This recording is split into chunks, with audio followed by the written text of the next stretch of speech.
2009년 10월 서울의 대학가에는 중간고사와 과제 제출로 분주한 공기가 감돌고 있었다. 도서관은 시험 준비로 가득했고 학생들은 서로 공부법을 공유하며 하루를 쪼개 살았다. 모두가 분주했지만 나름의 질서 속에서 하루하루가 이어졌다. 그러나 그달의 어느 날 서울대학교 해양생물학과 3학년 이소연의 이름이 학과 명단에서 사라진 순간 익숙했던 평온은 흔들리기 시작했다. 이소연은 성실하고 꼼꼼하다는 평가를 늘 받아온 학생이었다.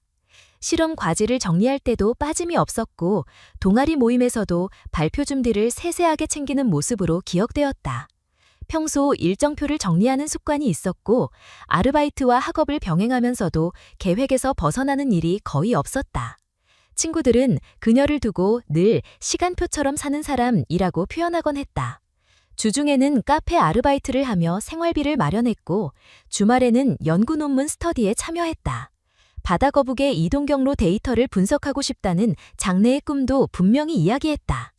그녀를 아는 이들은 모두 그 꿈을 향해 꾸준히 나아가는 사람이라고 생각했다.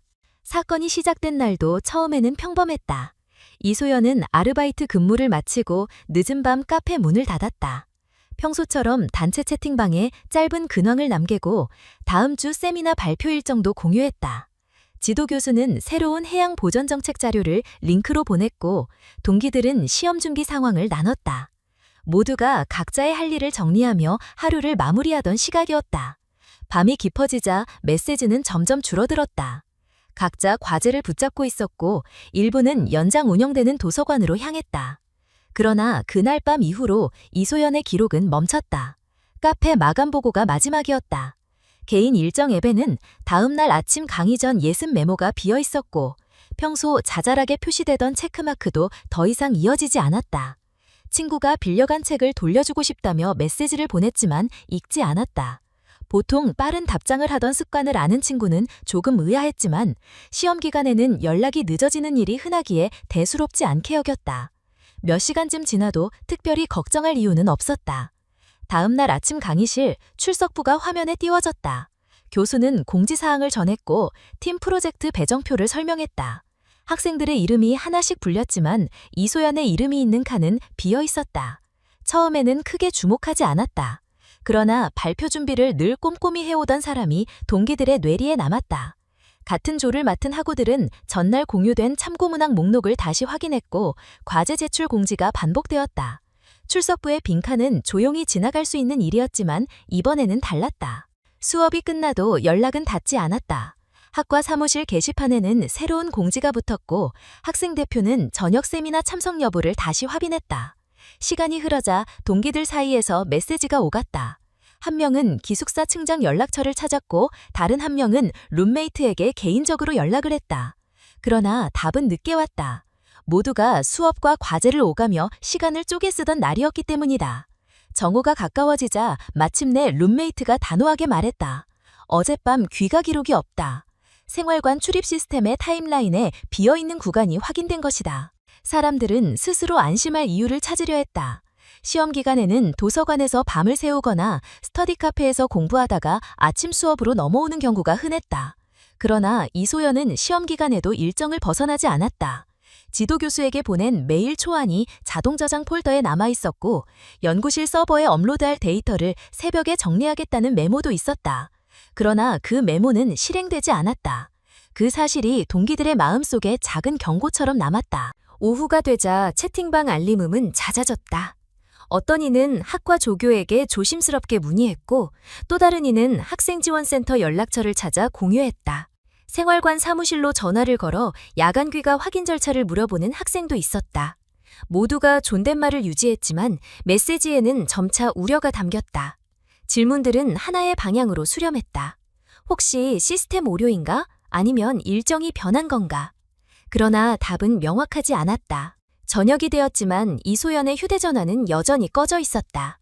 배터리 문제나 기기 고장 같은 추측이 나왔지만 오래 버티지 못했다. 그녀는 최근 기기 백업을 마쳤다고 했고 무엇보다 중요한 과제 제출을 앞둔 날에 연락수단을 끊는 성격이 아니었다. 동기들이 기억하는 그녀의 일상은 규칙적이었다. 아르바이트가 끝나면 기숙사 근처에서 공부 개별을 정리했고 실험 노트를 다시 확인했다. 데이터 정리는 보통 새벽 이전에 끝났고 팀 프로젝트 진행 상황은 공동문서에 남겼다. 개인 SNS에는 학업과 무관한 글이 거의 없었고 연구기사나 해외 자료를 요약해 올리는 정도였다. 이런 습관 속에서 갑자기 생긴 공백은 쉽게 설명되지 않았다. 학과 내부에서는 여러 소문이 오갔다. 시험 스트레스로 잠시 연락을 피한 것일 수 있다는 추측, 혹은 개인적인 사정일 수도 있다는 해석, 전날 카페 마감 후 예상치 못한 일이 있었을지도 모른다는 의심. 그러나 누구도 근거를 제시하지 못했다. 근거 없는 말은 불안을 키울 뿐이라는 사실을 다들 알고 있었기 때문이다. 학생회와 조교는 절차를 떠올렸다. 연락망 점검, 생활관 출입 기록 재확인, 학생 상담 연결. 빈칸을 메우기 위해 모두가 노력했다. 그러나 하루의 기록은 여전히 멈춰 있었다. 늦은 밤이 되자 생활관 게시판에 간단한 공지가 붙었다. 특정 호실의 학생을 찾는 안내였다. 이름은 언급되지 않았지만 시각과 맥락이 사람들의 상상력을 자극했다. 동기들은 다시 공동문서와 메시지를 살폈다. 어제의 체크리스트, 오늘의 과제, 내일의 발표 순서. 모든 항목은 분명했지만 이소연의 이름만 빠져 있었다. SNS에서는 해시태그가 만들어졌다. 실종이라는 단어는 아직 쓰이지 않았지만 연락이 닿지 않는 상황을 알리는 문구들이 올라왔다. 학생 커뮤니티에는 안전 귀가 서비스와 범죄 예방 안내가 다시 상단에 고정되었다. 누군가는 택시 영수증 앱을, 누군가는 카드 사용 내역 확인을 떠올렸지만 본인이 직접 확인하지 않으면 한계가 있었다. 밤이 깊어갈수록 감정은 무겁게 쌓였다. 몇몇은 교수에게 메일을 보냈고 팀 미팅을 연기해야 하는지 논의했다. 제안들은 정중했지만 문장 사이사이에 불길한 기운이 배어 있었다. 동기들은 입학 초기의 기억을 떠올렸다. 동아리 박람회에서 함께 지원서를 작성하던 모습, 첫 시험 기간에 과잠을 맞추던 일, 방학 때 환경봉사 신청 링크를 함께 나누던 순간. 그때부터 그녀의 말에는 언제나 목표가 담겨 있었다. 바다거북 경유지 보전, 연안 쓰레기 수거 캠페인 데이터화.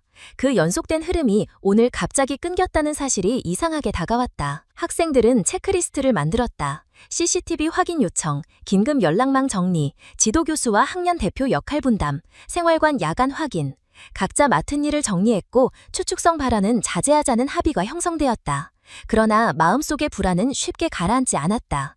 일정표는 더 이상 오늘을 설명하지 못했다.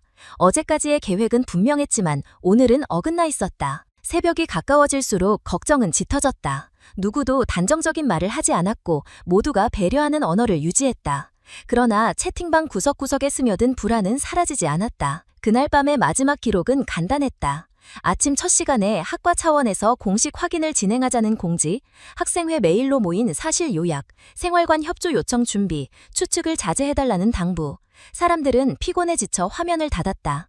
확인 가능한 항목의 체크는 잠시 멈추었다. 그러나 새벽은 아무 변화 없이 흘렀다. 읽음 표시가 늘어나지 않았고 마지막 접속 시간은 갱신되지 않았다. 시간은 흐르고 있었지만 한 사람의 흔적은 멈춰 있었다. 서울의 시험 주간은 평소처럼 흘러가고 있었지만 많은 이들에게 다음 날은 더 이상 익숙한 내일이 아니었다. 이소연의 부모는 밤새 연락이 닿지 않자 결국 다음 날 아침 일찍 학교로 발걸음을 옮겼다. 기숙사로 전화를 걸어도 학과 사무실에 연락을 해도 돌아오는 대답은 같았다. 어젯밤 귀가 기록이 없다는 사실이었다. 부모는 곧장 학과 건물로 찾아가 조교와 학과장이 만났다. 조교는 정중한 말투로 상황을 설명했지만 구체적인 정보는 부족했다. 부모는 더 이상 시간을 지체할 수 없다고 판단했다. 결국 경찰서로 향해 실종 신고를 접수했다. 신고서에는 이름, 나이, 학교, 마지막으로 목격된 장소와 시각이 상세히 적혔다. 담당 형사는 처음에는 단순 외출의 가능성을 언급했지만 부모의 단호한 표정과 생활 패턴에 대한 설명을 듣고 태도를 바꾸었다. 경찰은 즉시 주변 탐문을 시작했다. 생활관, 강의동, 아르바이트 카페 순으로 확인을 이어갔다. 카페 점주는 이소연이 평소처럼 근무를 마치고 퇴근했다고 진술했다. 늦은 밤 계산 마감을 마친 뒤 특별한 이상 행동은 없었다는 것이다. 그러나 그 이후 어디로 향했는지는 누구도 알지 못했다. 경찰은 학생들의 증언을 모으며 동선을 그려나갔다. 그 과정에서 생활관 출입 기록이 끊긴 시점과 카페 퇴근 시각 사이에 존재하는 공백이 드러났다. 부모는 점점 초조해졌다. 경찰은 차량 등록 정보를 조회해 위치를 추적하기 시작했다. 곧 한강 인근 공용주차장에서 그녀의 차량이 발견되었다는 보고가 들어왔다. 부모는 즉시 현장으로 달려갔고 경찰은 주변을 통제했다. 차량 문은 잠겨있지 않았고 조수석에는 가방과 지갑이 그대로 있었다. 단순한 가출이나 자발적 외출로 보기 어려운 정황이었다. 차량 주변을 살피던 수사관들은 곧 이상한 흔적을 발견했다. 흙바닥에 어지럽게 남겨진 발자국과 흩어진 물건들, 그리고 조금 떨어진 곳에서 발견된 청바지 조각이 그것이었다. 청바지에는 붉은색 얼룩이 묻어 있었고 마른 흔적처럼 보였다. 현장은 긴장감으로 가득했다.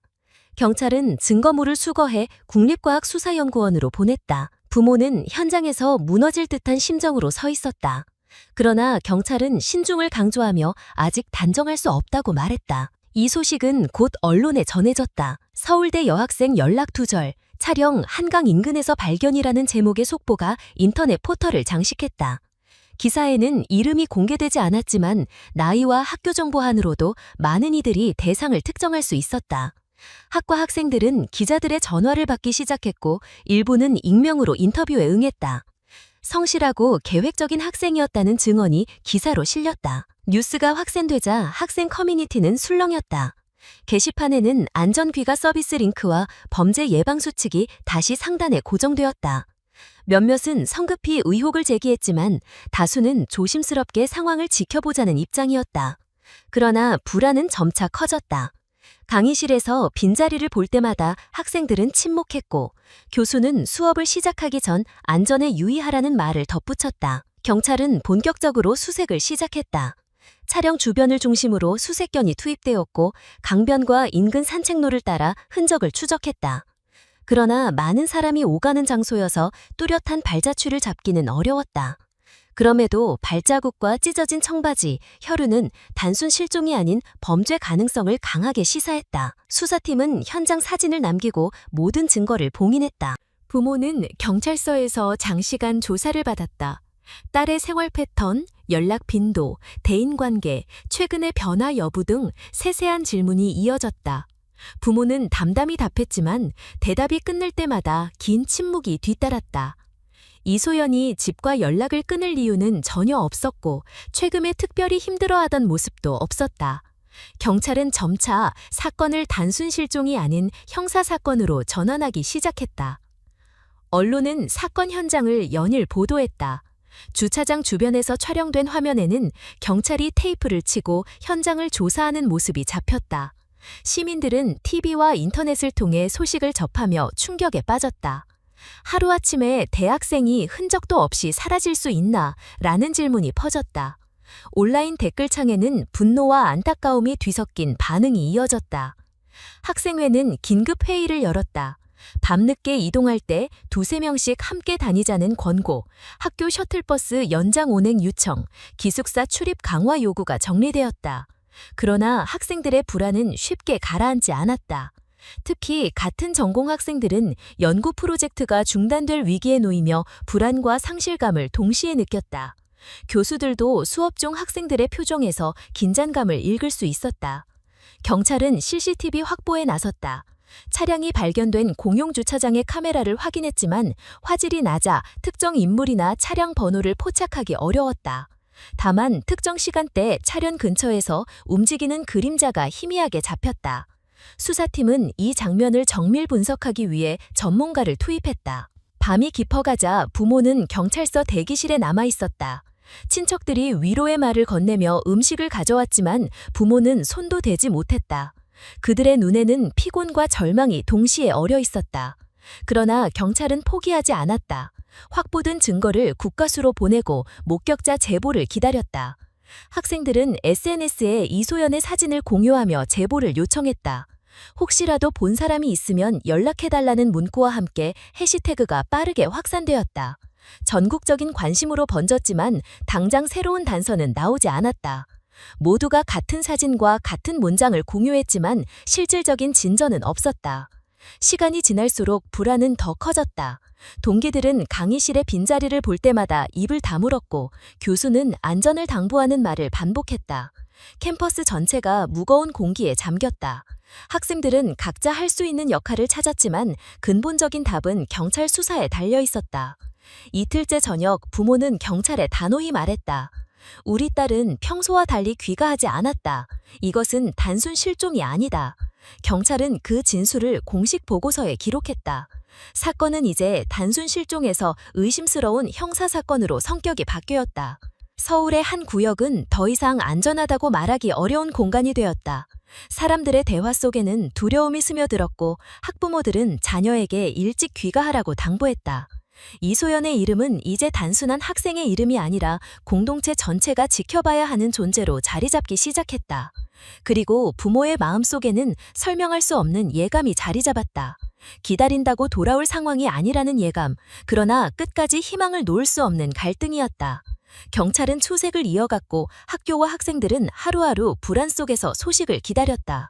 그날 밤 사람들은 서로 다른 공간에서 같은 생각을 했다. 혹시 이제는 돌이킬 수 없는 일이 벌어진 건 아닐까? 답이 없는 전화, 읽히지 않는 메시지, 비어있는 기숙사방. 모든 공백은 무겁게 이어졌다. 그리고 그 공백은 앞으로도 오랫동안 채워지지 않을 듯한 불길한 예고처럼 다가왔다. 경찰은 초기 수사에서 가장 먼저 가까운 인간관계를 주목했다. 생활 패턴이 규칙적인 대학생이 하루아침에 연락두절이 되었다는 사실은 단순한 우연으로 보기 어려웠다. 주변인 조사를 진행하는 과정에서 여러 학생과 동료들의 진술 속에 반복적으로 언급된 이름이 있었다. 바로 정민호였다.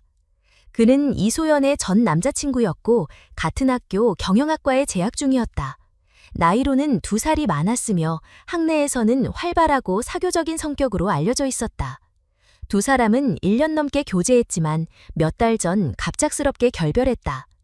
결별의 이유를 아는 사람은 많지 않았다.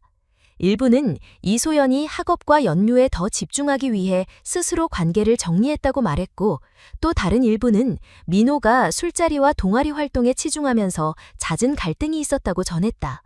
어느 쪽이든 두 사람 사이에 균열이 생겼다는 사실은 분명했다. 경찰은 이 정보를 바탕으로 민호를 소환했다. 그는 처음에는 차분하고 협조적인 태도를 보였지만 조사실의 공기는 빠르게 무거워졌다. 실종 당일 행적을 묻자 그는 집에 있었다고 답했다. 그러나 이를 입증할 수 있는 사람은 의붓 아버지뿐이었다. 객관적인 증거가 없는 알리바이는 수사팀에게 의문을 남겼다. 추가 조사에서 일주일 전 두 사람이 술집에서 언쟁을 벌였다는 목격자 진술이 나왔다. 같은 학과 학생이었던 한 여성이 두 사람이 격하게 다투는 장면을 봤다고 말했다.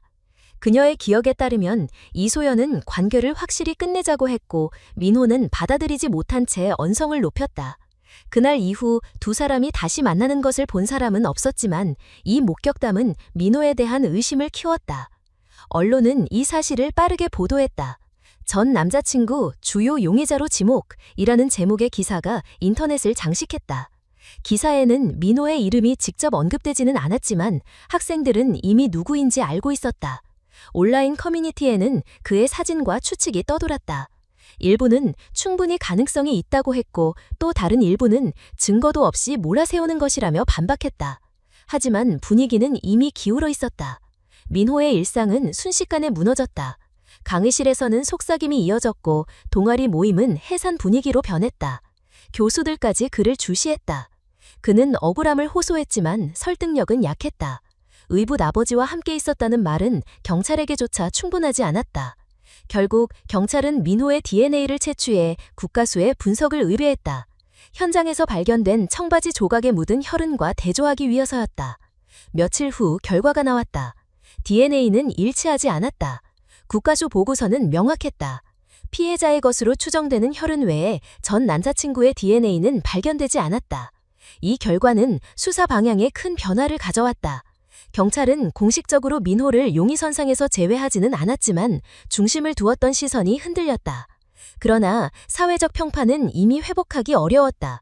인터넷에는 여전히 그가 범인일 것이라는 글이 올라왔고 일부 기자들은 그를 따라다니며 사진을 찍으려 했다.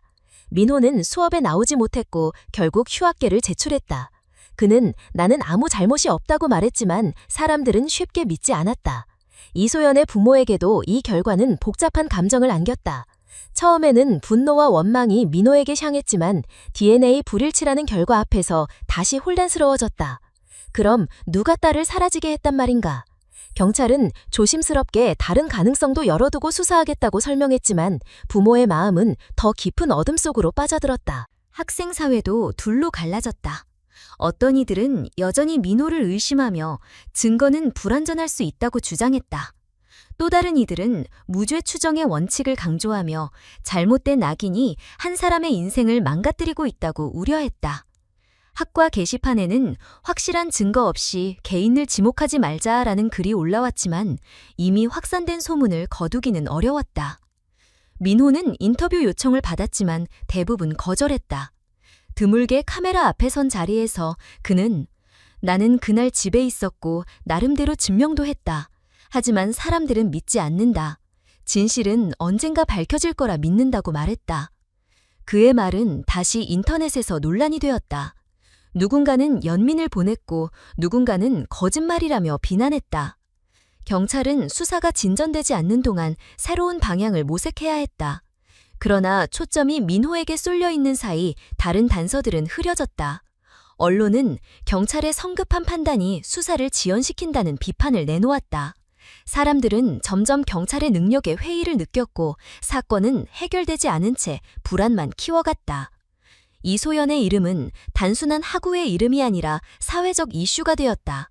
거리의 전단지, 인터넷 기사, 토론 프로그램에서 그녀의 이야기가 다루어졌다. 그러나 가장 중요한 진실, 누가 왜 그녀를 사라지게 했는지는 여전히 알 수 없었다. 민호는 결국 서울을 떠났다. 가족과 함께 지방으로 내려가 조용히 지내기로 했다. 학교도 친구도 모든 일상도 포기해야 했다. 억울함은 남았지만 그것을 입증할 방법은 없었다. 사람들은 여전히 그를 의심하거나 혹은 또 다른 피해자로 바라보았다. 어느 쪽이든 그의 삶은 이전과 같을 수 없었다. 사건은 여전히 해결되지 않았고 이소연의 행방은 묘연했다. 경찰은 다른 용의자의 가능성을 배제하지 않겠다고 했지만 사람들의 관심은 점점 피로로 바뀌어갔다. 그러나 부모에게는 피로라는 말조차 허락되지 않았다. 그들에게는 매일이 사라진 딸을 기다리는 시간이었다. 사건은 이제 단순한 추측으로 설명될 수 없었다. 누군가가 이소연을 해쳤을 가능성이 뚜렷했지만 범인은 잡히지 않았다. DNA는 민호가 아님을 증명했지만 다른 사람을 가리키는 증거는 나오지 않았다. 사람들은 속으로 중얼거렸다. 만약 그가 아니라면 도대체 누구란 말인가? 이 질문은 답 없이 남았고 공동체 전체를 흔들며 절망으로 변해갔다. 그리고 이 질문은 앞으로도 오랫동안 풀리지 않은 그림자처럼 남을 수밖에 없었다. 수사는 몇 달 동안 이어졌지만 뚜렷한 결과는 나오지 않았다. 경찰은 수십 명의 제보자를 만났고 각종 CCTV를 확인했지만 서연의 행방을 보여주는 결정적인 단서는 끝내 발견되지 않았다. 언론 보도는 초기의 집중 조명에서 점차 줄어들었다. 사건 발생 직후에는 신문 일면에 실릴 정도로 주목을 받았지만 시간이 지나면서 다른 사회 이슈들에 자리를 내주었다.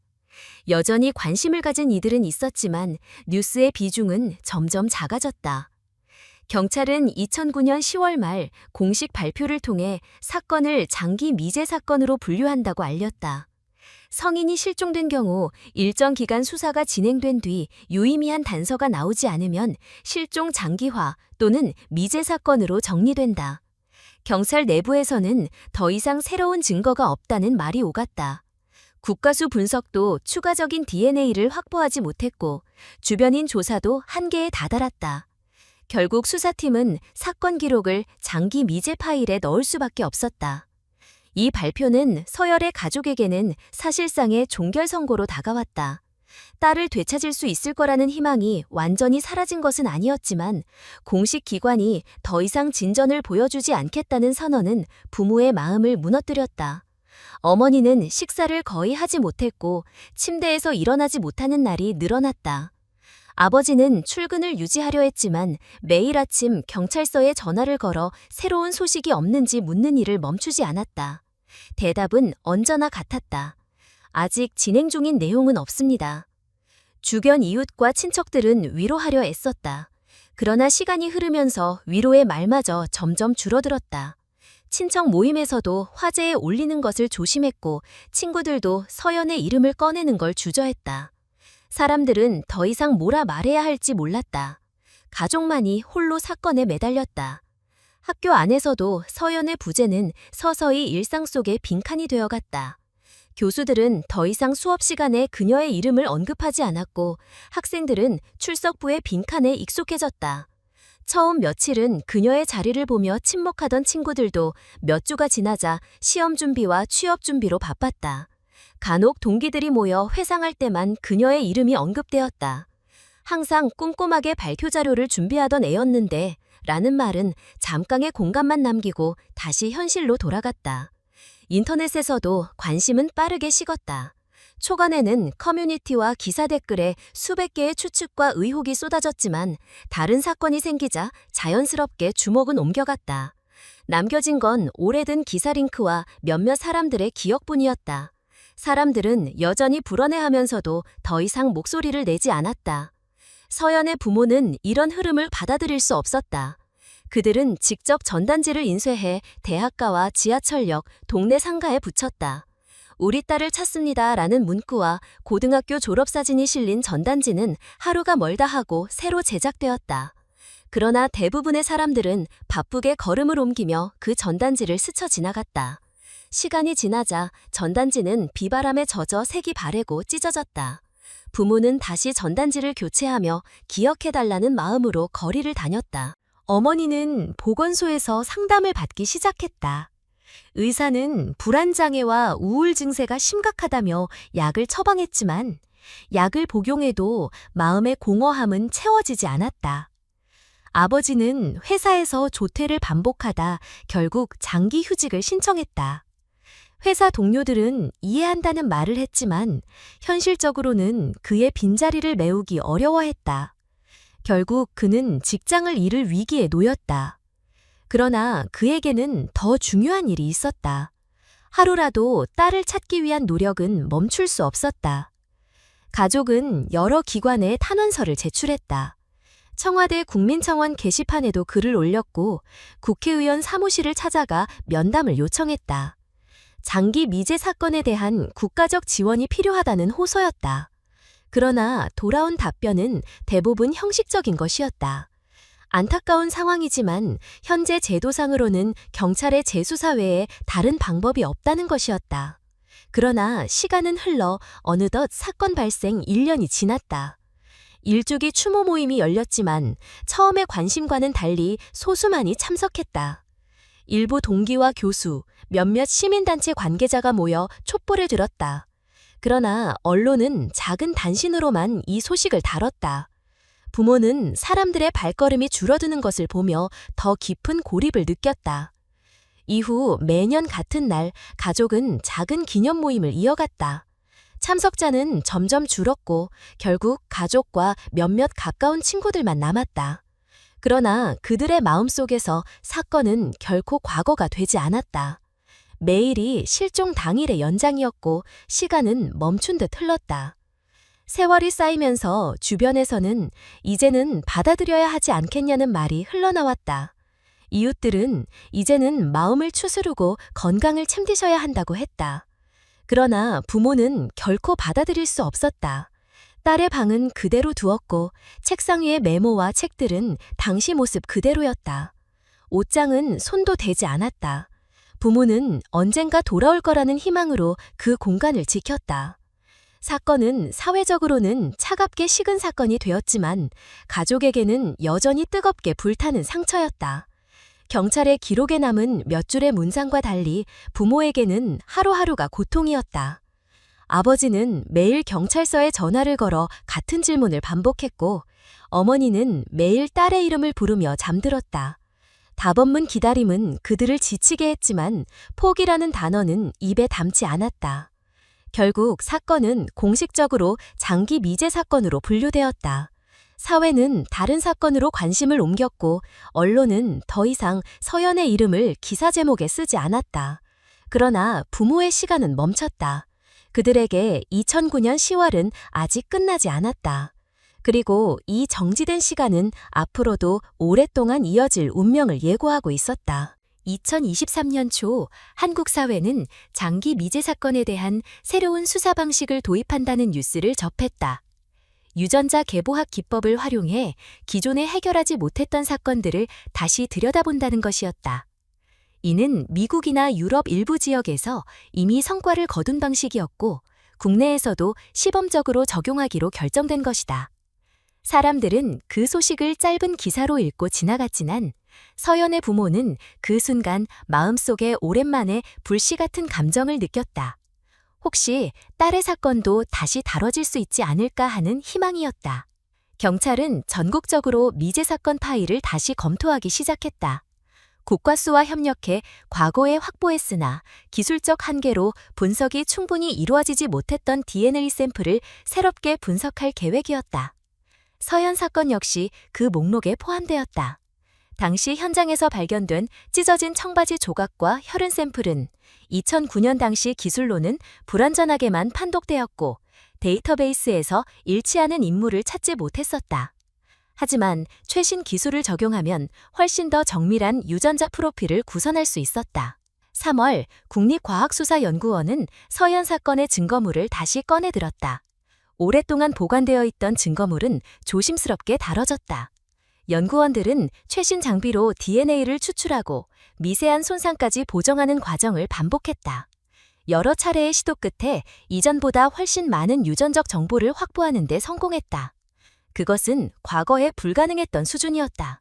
분석 결과가 나오자 데이터는 즉시 유전자 계보학 프로그램에 입력되었다.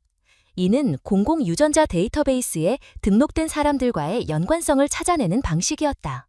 며칠 후 놀라운 결과가 나타났다. 직접적인 일치는 아니었지만 먼 친척으로 추정되는 사람과의 부분적 일치가 확인된 것이다. 이 작은 연결고리는 새로운 가계도를 그려나갈 수 있는 출발점이 되었다. 수사팀은 전문 계보학자들과 함께 수십 년간의 결혼과 이주 기록을 추적했다. 오래된 호적 자료와 공공기록, 주소 변동 사항이 모두 조사되었다. 그렇게 가계도의 가지를 따라가던 중 하나의 이름이 반복적으로 눈에 띄었다. 박재현. 2009년 당시 37살이었던 그는 서울 외곽 인천에 거주하며 냉난방기 수리 일을 하던 기술자였다. 주변 이웃들과는 무난하게 지냈지만 이혼 후 혼자 살고 있었다. 범죄 전과는 없었고 과거 수사에서는 크게 주목받지 않았던 인물이었다. 경찰은 조심스럽게 그의 신상을 다시 검토했다. 사건 당시 서연 가족의 집과 불과 몇 블록 떨어진 곳에 살았다는 사실이 드러났다. 생활 반경이 피해자와 겹쳤고 특히 사건 발생 시기에 한강 인근에서 자주 목격되었다는 소문도 있었다. 그러나 2009년 당시에는 직접적인 증거가 없어 수사망에서 벗어났던 인물이었다. 이번에는 달랐다. DNA가 그를 가리키고 있었다. 수사팀은 비밀리에 그를 관찰하기 시작했다. 현재 그는 인천의 작은 단독주택에 새들어 살고 있었고 여전히 간헐적으로 수리 일을 하고 있었다. 특별한 대인관계 없이 혼자 생활하는 모습이 확인되었다. 경찰은 일상 동선을 기록하며 그가 버린 물건들을 확보의 기회를 노렸다. 얼마 지나지 않아 그는 편의점에서 음료수를 마시고 빈 캔을 쓰레기통에 버렸다. 수사팀은 즉시 그 캔을 수거해 국과수에 보냈다. 며칠 뒤 결정적인 결과가 나왔다. 캔에서 나온 DNA가 서연의 찢어진 바지에서 검출된 DNA와 완벽하게 일치했다. 14년 만에 처음으로 사건의 실체에 다가서는 순간이었다. 이 사실이 부모에게 전해졌을 때 그들은 오래 참아온 눈물을 터뜨렸다. 어머니는 드디어 이름을 알았다라며 흐느꼈고 아버지는 떨리는 목소리로 우리가 기다려온 답이 이제야 왔다고 말했다. 그것은 위로와 분노가 동시에 섞인 복잡한 감정이었다. 그동안 경찰과 사회가 사건을 외면한 세월이 떠올랐고 범인이 바로 근처에 살았다는 사실은 충격을 더했다. 경찰은 내부적으로 긴급 회의를 열었다. 이제 수사는 피해자 특정 단계에 들어섰고 체포를 위한 법적 절차를 준비해야 했다. 증거는 충분했지만 범인의 생활 반경을 완전히 파악하고 도주 가능성을 차단하는 일이 중요했다. 동시에 언론의 정보가 새어나가지 않도록 극도의 보안을 유지했다. 그러나 소문은 이미 조금씩 번지고 있었다. 일부 경찰 관계자와 연결된 기자들은 새로운 DNA 분석에서 유력 용의자가 특정되었다는 사실을 감지했다. 온라인 커뮤니티에는 사건이 곧 해결될 것 같다는 글이 돌았다. 사람들은 다시 관심을 보이기 시작했고 14년 전의 기억을 되새기며 글을 올렸다. 부모는 다시 한번 기자들의 취재 요청을 받았다. 그러나 이번에는 조심스럽게 말을 아꼈다. 확실한 결과가 나오기 전까지는 기다리겠다는 입장이었다. 그럼에도 불구하고 그들의 표정에는 오랜 시간 꺼져 있던 희망의 불빛이 어렴풋이 비치고 있었다. 경찰은 곧 체포작정에 돌입하기로 했다. 충분한 증거가 확보된 이상 더 이상 미룰 수 없었다. 피의자가 상황을 눈치채고 도주하거나 증거를 인멸할 가능성을 배제할 수 없었기 때문이다. 수사팀은 그의 일상 동선을 분석해 가장 자연스럽고 충돌 없는 시점을 선택했다. 그 시점이 다가오자 부모는 다시 잠을 이루지 못했다. 매일이 긴장 속에서 흘렀다. 그러나 이번의 기다림은 과거와 달랐다. 더 이상 막막한 공허가 아니라 진실에 다가서는 현실적인 기대였다. 경찰이 언제 전화를 걸어올지, 어떤 소식을 들려줄지 그들은 손에 땀을 쥐고 기다렸다. 그리고 그 기다림의 끝에는 지난 14년 동안 얼어붙어 있던 사건의 문이 드디어 열릴 준비를 하고 있었다. 2023년 7월 경찰은 오랜 준비 끝에 박재현의 집 앞에서 체포작전을 실행했다. 이웃들은 갑작스러운 경찰차의 출동과 수사관들의 움직임을 목격하며 놀라움을 감추지 못했다. 현관 앞에서 수갑을 채워 끌려 나오는 그의 얼굴은 무표정했고 기자들의 카메라는 그 장면을 놓치지 않았다. 체포 소식은 곧바로 언론에 보도되었고 14년 전부터 이어져 온 서현 실종 사건이 드디어 새로운 국면에 접어들었다는 소식은 전국을 뒤흔들었다. 주민들은 믿기 어렵다는 반응을 보였다. 냉난방 수리기사로 종종 불려다니던 그는 겉보기에 평범했다. 일부는 친절하게 도움을 주던 기억을 말했고 일부는 조용히 혼자 지내는 모습만 기억했다. 그러나 누구도 그가 이 사건과 연관이 있을 것이라 생각하지 못했다. 무엇보다 충격적인 사실은 사건 직후 실종자 수색 활동에 직접 참여했었다는 점이었다. 당시 학부모들과 학생들이 전단지를 돌리고 강변을 함께 뒤지던 자리에 그도 있었다는 증언이 속속 나왔다. 사람들은 함께 걱정해주던 사람이 사실은 범인이었다는 사실에 치를 떨었다. 언론은 봉사자 행세한 범인이라는 제목으로 사건을 대대적으로 다루었다. 뉴스에서는 2009년 당시 촛불을 들고 모였던 추모 집회 장면이 다시 방송되었다. 화면 속에서 재현이 무표정하게 서 있는 모습이 확인되자 시청자들은 경악했다. 14년 동안 바로 곁에서 아무렇지 않게 살아왔다는 사실은 공동체 전체를 배신한 충격이었다. 서연의 부모는 체포 소식을 듣자 복잡한 감정에 휩싸였다. 오랫동안 기다려온 답이 드디어 주어졌지만 동시에 너무 가까운 곳에 있던 사람이었다는 사실은 또 다른 고통이었다. 어머니는 과거 수색 활동 도중 재현이 건네준 물 한 병을 기억해냈다. 그때의 친절이 사실은 잔혹한 위선이었음을 떠올리며 몸서리쳤다. 아버지는 집수리차 방문했던 기억을 떠올렸다. 딸의 방 앞을 스쳐 지나간 사람이라는 사실에 분노와 절망이 겹쳐졌다. 체포 이후 경찰은 재현의 집을 압수수색했다. 오래된 전자기기와 서류, 공구상자 등이 수거되었다. 새로운 증거는 아직 공개되지 않았지만 DNA 일치라는 사실만으로도 기소에는 충분했다. 검찰은 곧바로 구속영장을 청구했고 법원은 이를 받아들였다. 사회적 반응은 뜨거웠다. 시민들은 분노와 동시에 허탈함을 드러냈다. 왜 이렇게 오랫동안 잡히지 않았나라는 질문이 쏟아졌다. 전문가들은 2009년 당시 수사에서 용의선상에 올렸음에도 기술 부족으로 배제된 점을 지적하며 제도의 한계를 비판했다. 온라인에서는 만약 그때 제대로 확인했더라면 부모가 이렇게 오랜 세월 고통받지 않았을 것이라는 목소리가 이어졌다. 학생 사회도 충격에 휩싸였다. 당시 서연과 같은 수업을 들었던 학생들은 이미 졸업해 사회인이 되었지만 소식을 접하자마자 온라인에서 서로 연락을 주고받았다. 우리가 함께 찾던 그 사람이 범인이었다니 라는 절망감은 오랫동안 가슴에 남았다. 서울대 캠퍼스 커뮤니티에는 추모와 분노가 동시에 담긴 글들이 올라왔고 이번 사건을 계기로 미제 사건 재수사의 필요성을 절감한다는 목소리가 커졌다. 민호 역시 언론의 주목을 받았다. 한때 용의자로 몰렸던 그는 지방에서 숨어 살 듯 지내고 있었지만 이번 체포 소식으로 다시 세상에 이름이 오르내렸다. 그는 드문 인터뷰에서 나는 14년 동안 억울한 시선을 견뎌야 했다. 이제야 진실이 밝혀졌다. 라며 눈시울을 붉혔다. 사람들은 뒤늦게 그에게 사과의 글을 남겼지만 이미 잃어버린 시간과 상처는 쉽게 회복되지 않았다. 검찰 수사 발표가 이어지자 언론은 재현이 사건 직후 보였던 행적을 집중 조명했다. 수색 활동에 참여하고 피해자 가족과 대화를 나누며 언론 카메라 앞에서 걱정스러운 표정을 지었던 모습은 국민을 더욱 분노하게 했다. 전문가들은 범죄자가 사건 현장에 다시 나타나거나 수색에 참여하는 경우가 있다며 그의 심리를 분석했다. 그러나 사람들에게는 그 어떤 설명도 위로가 되지 않았다. 서연의 부모는 기자회견에서 목소리를 떨며 말했다. 딸을 앗아간 사람이 우리 곁에 있었다는 사실이 믿기지 않는다.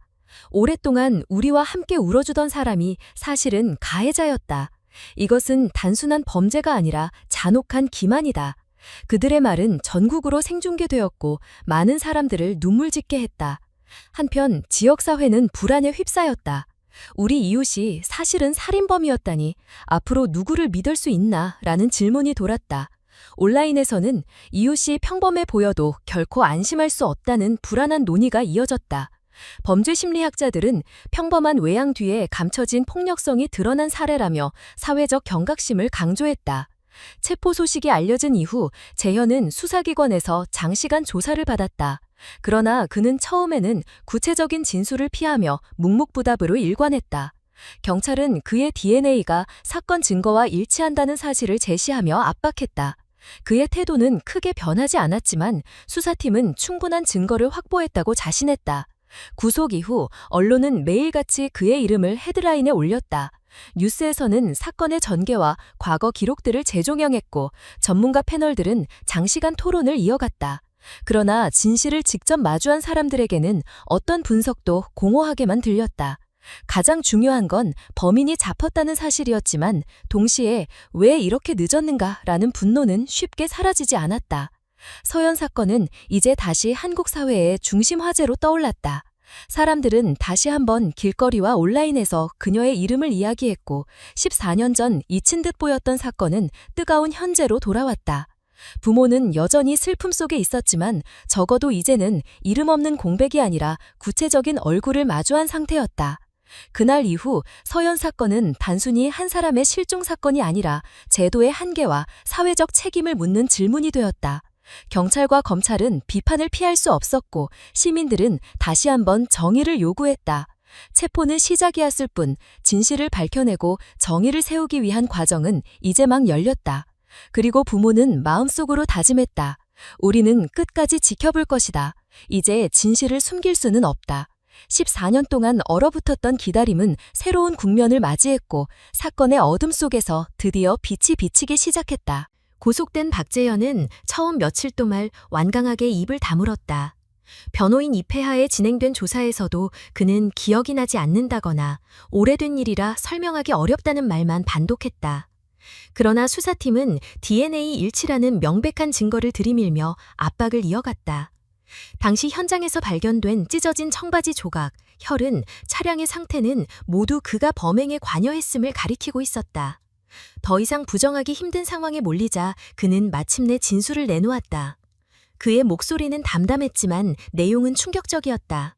그는 2009년 10월 어느 날 술을 몇 잔 마시고 한강변을 걷다가 서연이 차량에서 내리는 모습을 보았다고 했다. 그는 평소 지역에서 자주 보던 얼굴이었기에 가볍게 말을 걸고 싶었다고 했다. 하지만 서연이 그를 무시하고 자리를 피하자 순간적으로 분노가 치밀어 올랐다고 말했다. 그는 따라가 팔을 붙잡았고 서연이 소리를 지르자 더 강하게 제압하려 했다. 결국 몸싸움이 벌어졌고 그는 목을 조르는 행동을 했다. 그 순간 서연의 움직임이 멈췄다고 진술했다. 진술을 들은 수사관들은 침묵했다. 그는 단지 거절당했다는 이유만으로 분노했고 그것이 살인으로 이어졌다. 그의 말에 따르면 당시 상황은 계획적이지 않았고 충동적으로 벌어진 일이었다. 하지만 결과는 돌이킬 수 없는 비극이었다. 그는 당황한 끝에 시신을 인근 덤불 속에 옮겼다고 했고 찢어진 바지는 버려진 채 남았다. 차량은 일부러 문을 닫지 않은 채 두어 단순 실종으로 보이게 하려 했다고 말했다. 수사팀은 그의 진술을 기존 증거와 대조했다. 혈흔의 위치, 찢어진 의복, 차량의 상태, 발자국 흔적은 그의 설명과 정확히 맞아떨어졌다. 국가수에서도 재확인한 결과도 동일했다. 그의 진술은 거짓이 아니라 사실의 가능성이 높았다. 오랫동안 미궁에 빠져있던 사건의 퍼즐 조각이 마침내 맞춰진 순간이었다. 이 사실이 부모에게 전해지자 어머니는 다시 주저앉았다. 단지 거절했다는 이유로 딸이 목숨을 잃었다는 진실은 상상조차 하기 힘든 고통이었다. 아버지는 말을 잇지 못하고 긴 침묵 끝에 주먹을 움켜쥐었다. 오랫동안 기다려온 답이었지만 그 답은 그들이 감당하기엔 너무 잔혹했다. 언론은 그의 자백 내용을 긴급 속보로 내보냈다. 단순한 거절에 분노해 살인이라는 자극적인 제목이 뉴스 화면을 가득 메웠다. 시청자들은 경악했고 온라인은 순식간에 분노의 댓글로 뒤덮였다. 이런 이유로 사람을 죽이다니, 14년 동안 평범한 얼굴로 살아온 괴물이라는 말들이 이어졌다. 사람들은 단순한 충격을 넘어 깊은 두려움을 느꼈다. 누구나 일상에서 겪을 수 있는 작은 거절이 죽음으로 이어질 수 있다는 사실은 사회 전반에 불안을 퍼뜨렸다. 심리학자들은 방송에 출연해 그의 심리에 대한 분석을 내놓았다. 일부는 억눌린 분노가 충동적으로 폭발한 사례라고 설명했고 또 다른 일부는 타인의 거절을 받아들이지 못하는 병적인 성향이라고 분석했다. 그러나 어떤 설명도 분노와 슬픔을 덜어주지는 못했다. 시민들은 이 사건이 단순한 개인의 범죄가 아니라 사회의 안전 문제라고 느꼈다. 추가 수사에서 밝혀진 사실은 더 큰 충격을 안겼다. 그는 사건 이후 별다른 죄책감 없이 일상을 이어갔다. 동네에서 의뢰를 받아 냉난방기를 고치고 가끔 시장에 들러 장을 보고 이웃과 짧은 인사를 나누며 평범한 사람처럼 지냈다. 심지어 실종 직후에는 수색 활동에도 참여하며 피해자 가족에게 위로의 말을 건네기도 했다. 수사팀은 이 부분을 집중적으로 조사했고 여러 목격자가 그의 존재를 기억해냈다. 피해자의 아버지와도 당시 몇 마디 대화를 나눈 기록이 있었다. 이 사실이 알려지자 사람들은 다시 한번 충격을 받았다. 단지 범행을 저질렀다는 사실만으로도 분노했는데 피해자 가족 곁에서 위로하는 척하며 기만했다는 사실은 더 큰 공포를 불러일으켰다. 괴물은 우리 곁에 있었다는 말이 회자되었다. 사회적 분위기는 무겁게 가라앉았다. 학생들은 야간 이동을 꺼렸고 학부모들은 자녀에게 일찍 귀가하라고 당부했다. 학교와 지역사회는 범죄 예방 교육과 안전 대책을 강화해야 한다는 목소리를 높였다. 서연의 이름은 단순한 피해자의 이름을 넘어 사회 전체가 경각심을 가져야 하는 상징이 되었다. 법적 절차는 빠르게 진행되었다. 검찰은 살인 및 시체 유기 혐의로 그를 기소했다. 법정에 서게 된 그는 여전히 무표정했고 반성의 기색은 드러내지 않았다. 피해자 가족은 방청석에서 그를 바라보며 눈물을 흘렸다. 어머니는 법정에서 우리 딸은 반지 공부하고 꿈꾸던 평범한 학생이었다. 그 작은 생명을 앗아간 사람은 단 한 번의 거절조차 받아들이지 못했다. 이것이 어떻게 용서받을 수 있겠냐고 울부짖었다. 그 목소리는 방청석을 가득 메웠고 언론을 통해 전국으로 퍼져나갔다. 재판 과정에서 변호인은 범행이 계획적이지 않았고 충동적이었다는 점을 강조하려 했다. 그러나 검찰은 계획 여부와 상관없이 잔혹한 결과는 명백하다며 강력한 처벌을 요구했다. 특히 그는 범행 이후 14년 동안 죄책감을 숨기고 평범하게 살아온 점, 피해자 가족을 기만한 점을 지적하며 무거운 형량을 주장했다. 여론은 검찰의 주장을 지지했다. 시민단체는 법원 앞에서 집회를 열고 서연에게 정의를 이라는 구호를 외쳤다. 촛불을 든 사람들은 범죄자의 철저한 처벌을 요구했고 언론은 이를 대대적으로 보도했다. 사건은 단순한 법적 절차를 넘어 사회적 운동으로 확산되었다. 민호도 법정에 증인으로 출석해 짧게 진술했다. 그는 나는 이 사건 때문에 14년 동안 사회적 의심과 비난 속에 살았다. 진실은 이제 밝혀졌다. 하지만 내 삶 역시 돌이킬 수 없을 만큼 망가졌다고 말했다. 그의 말은 많은 이들의 마음에 깊은 울림을 주었다. 억울하게 용의자로 몰렸던 한 청년의 인생이 어떻게 무너졌는지도 이 사건이 남긴 상처였다. 결국 박재현의 자백과 증거는 모두 법정에 제출되었다. 배심원단과 판사는 그의 범행을 부정할 여지가 없다고 판단했다. 재판은 점차 결론을 향해 나아갔고 시민들은 선고를 손꼽아 기다렸다. 피해자 가족은 매일 법정을 찾으며 끝까지 자리를 지켰다. 이제 남은 것은 최종 판결뿐이었다. 법정은 조용히 긴장으로 가득 찼고 사람들은 숨죽이며 결과를 기다렸다. 2024년 봄, 재판정은 이른 아침부터 사람들로 가득했다. 언론사 기자들과 방송 카메라, 일반 시민, 그리고 사건을 끝까지 지켜본 학생들과 시민단체 관계자까지 모두 한자리에 모였다. 방청석 앞줄에는 서연의 부모가 앉아 있었다. 15년 동안 사건의 진실을 기다려온 그들의 얼굴은 깊은 주름과 세월의 흔적으로 가득했지만 눈빌만큼은 단단했다. 판사는 서류를 넘기며 조용히 법정을 정리했고 곧 선고 절차가 시작되었다. 검찰은 지난 기일에서 제출한 증거들을 다시 강조했다. 2013년 최신 DNA 기법으로 재확인된 증거, 박재현이 버린 음료수 캔에서 나온 DNA와 현장 증거의 일치, 그리고 본인이 직접 한 자백까지. 모든 것이 그가 범인임을 입증하고 있었다. 또한 피해자가 단지 거절했다는 이유로 목숨을 잃었다는 점, 범행 이후 15년 동안 죄책감 없이 살아왔다는 점, 심지어 피해자 가족 곁에서 위로하는 척하며 기만했다는 사실이 낱낱이 법정에서 언급되었다. 변호인은 마지막까지 계획적 법행이 아니었음을 강조하며 감형을 시도했다. 순간적인 충동, 알코올의 영향, 사회적 고립감을 주장했다. 그러나 판사의 표정은 변하지 않았다. 이미 재판부는 증거와 자백, 그리고 사건의 사회적 파급력을 충분히 검토한 상태였다. 마침내 판결문이 낭독되었다. 피고인 박재현은 2009년 10월 피해자 이서연을 살해하고 현장을 은폐하였다. 범행은 계획적이지 않았다고 하나 그 결과는 돌이킬 수 없는 생명의 박탈이었고 피해자 가족에게는 평생 치유될 수 없는 상처를 남겼다. 피고인은 이후 장기간 죄책감을 숨기고 살아왔으며 피해자 가족과 사회를 기만하였다. 법원은 피고인의 죄질이 극히 불량하다고 판단한다. 이어지는 문장은 법정의 공기를 무겁게 가라앉혔다. 따라서 무기징역을 선고한다. 가석방은 허용되지 않는다. 순간 방청석에서는 조용한 울음소리와 안도의 한숨이 동시에 흘러나왔다. 서연의 어머니는 고개를 숙인 채 눈물을 흘렸고 아버지는 굳게 손을 잡았다. 그들의 표정은 완전한 위안은 아니었지만 마침내 정의가 도달했다는 작은 안도였다. 박재현은 끝까지 무표정한 얼굴로 자리를 지켰고 어떠한 사과의 말도 하지 않았다. 그의 무관심한 태도는 많은 사람들을 더 깊이 분노하게 했다. 법정을 빠져나온 서연의 부모는 기자들의 질문에 짧게 답했다. 아버지는 우리는 딸을 다시 데려올 수 없다. 하지만 오늘의 판결로 적어도 세상이 이 범죄를 잊지 않았음을 알게 되었다고 말했다. 어머니는 늦었지만 정의가 왔다. 우리는 이제라도 진실을 알 수 있어 다행이다. 다고 울먹였다. 이후 언론은 15년 만의 정의라는 제목으로 뉴스를 쏟아냈다.